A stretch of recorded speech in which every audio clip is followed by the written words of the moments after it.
He even dances Azteca. You know, our friendship goes back years ago. There was a gentleman that is a high priest in Mexico. Some of you may remember Mr. Florencio Yesquez. He was the #2 high priest in Mexico and became brothers back in I met him back also 1956. I met him when he came up to Wisconsin Dells. He was with Ramon Anaya, Ballet Folklorico. Then I went down to Mexico for a while and worked down there and befriended Florencio. And Knife Wing was part of the group, and he's an artist in his own way. He's a musician, a dancer, all of the above. I can't go on and on talking about the accolades of what this gentleman serves as. He performed with Paul for many, many years, and again, originated a lot of the music and a lot of the styles. We worked together with Florencio, even creating some of the dance. They say it was 1,000 years ago. Heck, we just made it back in the 1970s. But again, without further ado, I'd like to recognize at this time, Knife Wing.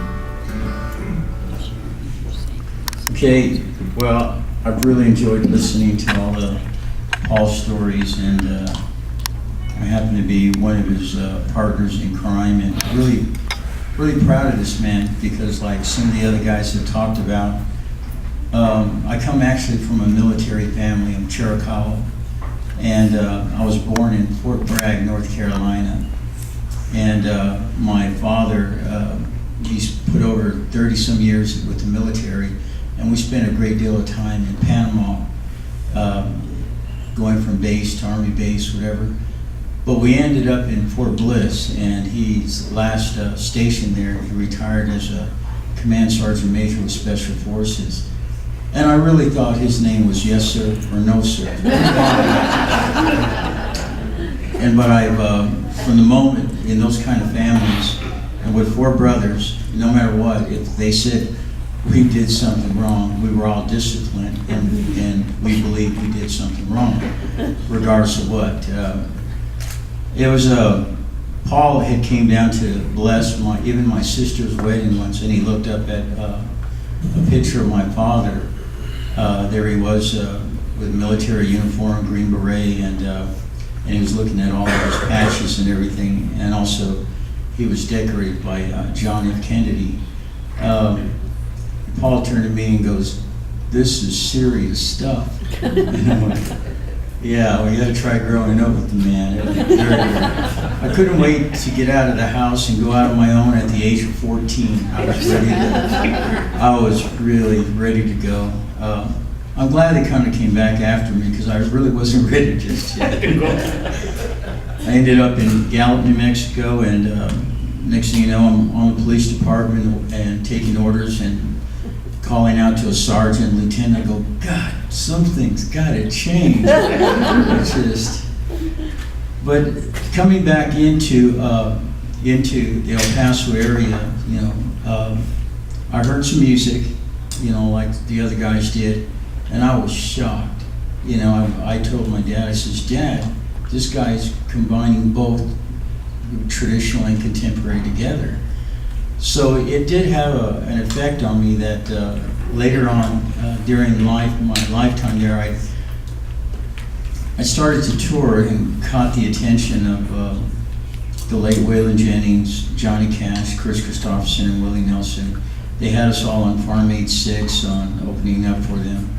And Waylon, and he told me that, he goes, that the guys had said every 20 years a new sound, you know, comes to surface, and they believed it was me. You know, even Waylon saying that he was a fan of my music, you know, I would go, why? You know, because these are the real people. I was really shocked by this. But my music influence actually comes from Paul, and how he combined the two, and he found peace with it. Like all us guys that actually end up back on the res and start coming out from there, the only musician in the group was my poor wife. She was the only one that could read music, and I would tell her, I says, "Look, we got this performance, and I want you to play keyboards, because I don't want to bring in a keyboard player." So she goes, okay. She goes, is it a small one? And I said, yeah, it's a small one. It was in front of 45,000 people and 55 million TV viewers.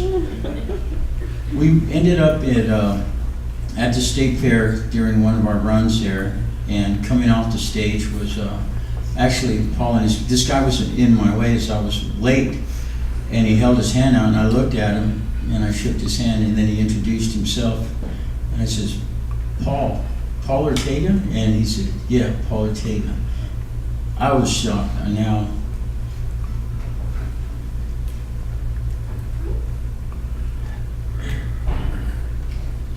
it's rubbing off.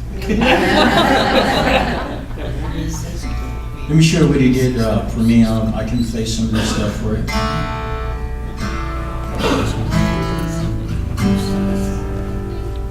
Okay, are we on?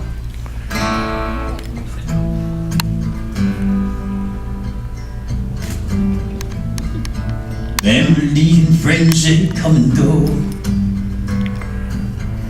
I sing my goodbyes from a distance, one that keeps a feeling deep inside. They say I won't let them out, won't let them show. I know myself too well.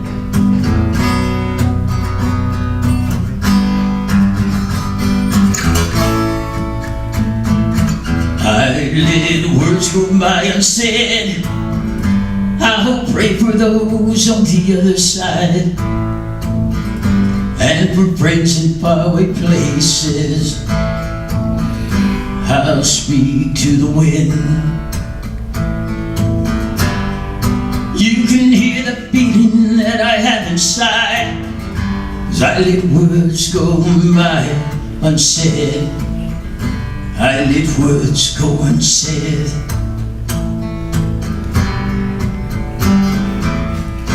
There are those who love to talk just to talk.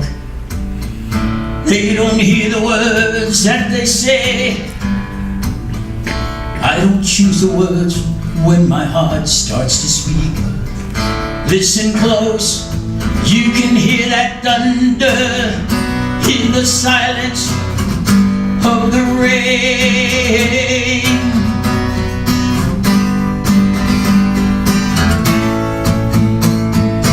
I let the words go by unsaid. I'll pray for those on the other side, and for friends in faraway places. I'll speak to the winds. You can hear the feeling that I have inside, as I let words go by unsaid. I let words go unsaid. I let words go unsaid. I let words go unsaid. I let words go unsaid. Thank you.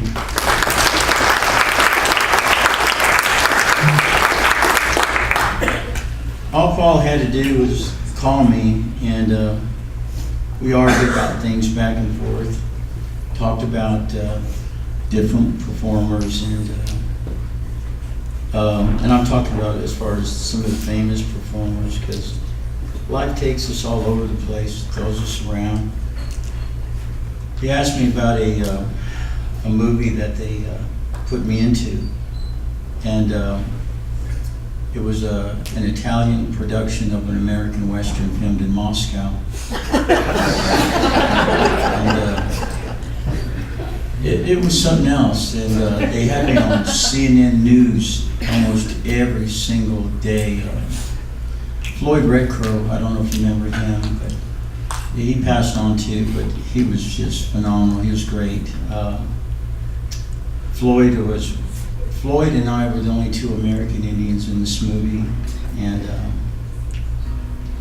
Floyd gets to the set and asks me, what tribe are they portraying? And I just cracked up. So they're portraying Lakotas, your people. And so he goes, did you see the village? And I said, yeah. And he goes, how does it look? And I go, great.